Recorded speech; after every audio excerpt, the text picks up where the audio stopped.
مصیبت میں کیا کرے گا؟ مصیبت جو ہے، مصیبت آزمائش میں صبر کرنا دیکھیے مصیبت جو ہے، مصیبت اپنے نفس کی طرف سے آتا ہے، اس میں اللہ پاک کا کوئی یہ آپ وہ نا آپ وہاں پہ یہ نہیں کہہ سکتے کہ اللہ کی طرف سے مجھے مصیبت آ گئی، بلکہ میں تو سمجھتا ہوں یہ گناہ کبیرہ ہے یہ کہنا کہ خدا نے مجھ پہ مصیبت ڈال دی۔ اللہ پاک ظلم نہیں کرتے ہیں بندے پر کبھی، ٹھیک ہے؟ ہاں آپ کو بڑا بنانے کے لیے یا کوئی مقام دینے کے لیے، کوئی رتبہ دینے کے لیے ضروری ہے کہ آپ پر آزمائش آئے، اس کے بغیر تو نہیں ہو سکتا نا۔ آپ کو تجربہ کیسے حاصل ہوگا؟ پھر آپ کیسے سیکھ سکتے ہیں پھر جب تک آپ کی زندگی میں کسی بھی طرح کی آزمائش نہ آئے؟ ہمارا جو بیسیکلی عام طور پہ مسلمانوں کا اسلام میں یہ چیز بنیادی حیثیت رکھتی ہے کہ ایمان کی جو تفصیل میں جاتے ہیں، اگر ایمان نہیں ہے تو کچھ بھی نہیں، جی جی کتنا بھی کچھ بھی کرے، ایمان کی بنیاد نہیں ہے تو کچھ بھی نہیں ہے۔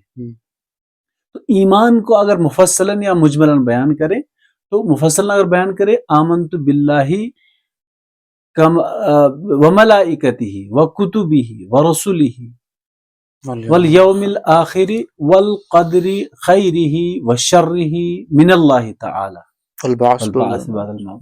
تو اس میں لفظ یہاں سے بھی نکالوں گا کہ والقدر خیرہ وشرہ من اللہ تعالی، اور تقدیر جو ہے، قدر جو ہے، یہ خیر والقدر خیرہ وشرہ من اللہ تعالی، یہ اللہ کی طرف سے خیر بھی، اور میں احتیاطاً بتاؤں گا شر بھی اللہ کی طرف سے، بالکل یہ بالکل ہے، بالکل صحیح ہے۔ اور اس پہ ایمان رکھنا ہے کہ یہ اللہ کی طرف سے ہی ہے، خیر بھی اور شر بھی، صحیح بات، اور آخرت کے دن پہ یقین رکھنا۔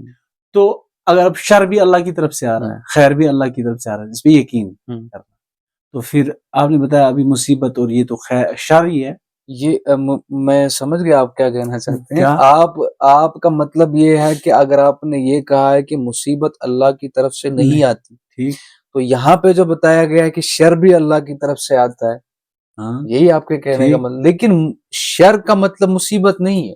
اچھا، شر خیر و شر اللہ کی طرف سے آتے ہیں۔ مثال کے طور پر اگر اللہ پاک آپ پر کوئی آزمائش ڈالتا ہے، ٹھیک، اس میں بظاہر وقتی طور آپ کو لگے گا کہ نقصان ہو رہا ہے، ٹھیک ہے، اس میں بظاہر لگے گا کہ کسی بھی طرح کی، اللہ پاک بچائے کوئی مالی نقصان ہو رہا ہے، کوئی جانی نقصان ہو رہا ہے، ٹھیک، یہ تو نقصان ہے نا، اس کو تو آپ خیر نہیں کہہ سکتے نا، ٹھیک، یہ شر ہے۔ آپ کو تسلیم کرنا پڑے گا کوئی نقصان ہو رہا ہے، ٹھیک ہے، تو اس کو خیر تو نہیں کہہ سکتے نا آپ، یہ تو شر ہے نا، یہ آپ کا نقصان ہو رہا ہے کسی بھی طرح، اسی کو شر بولتے ہیں، وہی تو شر ہوگا نا۔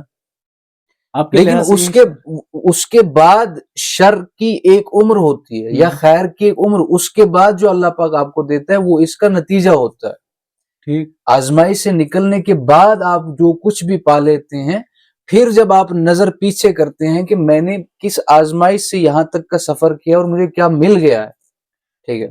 اس میں ایک چیز ہے نا، اس لفظ صبر ہمارا اصل موضوع ہے اس وقت۔ صبر لفظ کے ساتھ میں ہمارے پاس آ گیا خیر کا لفظ، شر کا لفظ، مصیبت کا لفظ، آزمائش کا لفظ، جی، یہ الفاظ آ گئے۔ یہ خالی الفاظ نہیں ہے، یہ روزمرہ زندگی کا یہ بہاؤ ہے، ہر دن ہر لمحہ گزرتا ہے پورے دن، اس سے کوئی انکار نہیں کر سکتا۔ ہر ایک انسان ایسا ہوتا ہے۔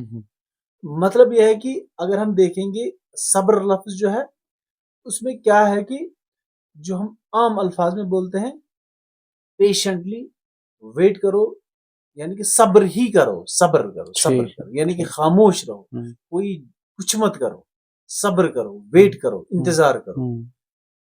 اگر صبر کو کیا کیا چیز جو ہے وہ اس کو صبر نہیں رہنے دے گی، صبر نہیں رہنے دے گی، کوئی چلائے گا زور زور سے، تو اس کا مطلب ہے کہ اس کا صبر نہیں ہے, صبر کا دامن چھوٹ گیا اس سے. دوسرا آدمی جو ہے کسی وجہ سے ہو گیا تو وہ کسی دوسرے پہ بہانے ڈالنا شروع کر دے گا, بہتان ڈالنا شروع کر دے گا. اس کا مطلب اس نے صبر نہیں کیا, اس نے کچھ اور ایکشن سٹارٹ کیا. اس کا عمل جو ہے, صبر کا عمل جو ہے وہ عمل نہیں رہا صبر کا. اس نے بہتان درازی سٹارٹ کر دی, بہتان بازی سٹارٹ کر دی, ایک اور عمل سٹارٹ کیا, اس میں صبر نہیں رہا. اسی طرح سے اگر کسی نے ایسا کیا تو اس نے کیا کیا, اس نے اپنے آپ پہ کچھ کرنا سٹارٹ کر دیا. صبر سے فار ایگزامپل اس میں جسمانی تکلیف ہے تو وہ کچھ ایسی تلاش میں ہے کہ میں اپنے آپ کو ہی ختم کروں, خودکشی کروں. اس نے خودکشی کا عمل سٹارٹ کیا, صبر کا عمل سٹارٹ نہیں کیا. کہ کوئی فار ایگزامپل اس کے کچھ چوری ہوگی فار ایگزامپل, اس نے اب سٹارٹ کیا کہ اس نے کیا ہوگا, اس نے کیا ہوگا, اس نے کیا ہوگا. اس نے ظن سو, غلط ظن سٹارٹ کر دیا, یہ عمل سٹارٹ کیا. اب وہ سوچتا ہے کہ اس پہ مجھے زیادہ شک ہے تو اس کو جاؤں گا, اس کو رستے میں ایسا کروں گا یا اس کو لوٹ لوں گا. اس نے چوری کا عمل سٹارٹ کیا, اس نے یہ سٹارٹ کیا. مطلب صبر چھوڑ دیا, اس نے کوئی اور دوسرا عمل سٹارٹ کیا, اختیار کیا.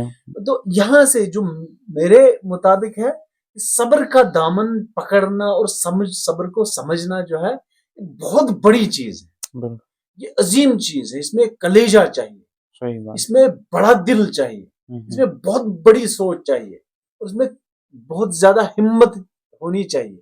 کوئی چھوٹی بات نہیں ہے. اب اگر ہم صبر بولے تو صبر کے ساتھ ساتھ میں اگر ہم ایک لفظ میں ڈال دوں, بڑے اطمینان سے, میں نے بہت پہلے, آج سے 20-25 سال پہلے میں نے کسی عالم سے ایسے پتہ نہیں کسی جگہ سنا ہے, مجبوری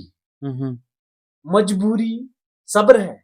یہ کلوز لفظ ہیں دونوں, کبھی کبھی مغالطہ بھی کرتے ہیں. مجبوری صبر ہے کیا مجبوری صبر ہے؟ میرے خیال سے محض کشمیری میں ایسے بولیں گے, محض گاڑی مجبور مجبور الگ بات ہے, صبر الگ بات ہے, دو الگ الگ چیزیں ہیں, الگ الگ چیزیں. تو مجبوری کو اگر ہم کریں گے نا, اس مغالطے کو ہم دو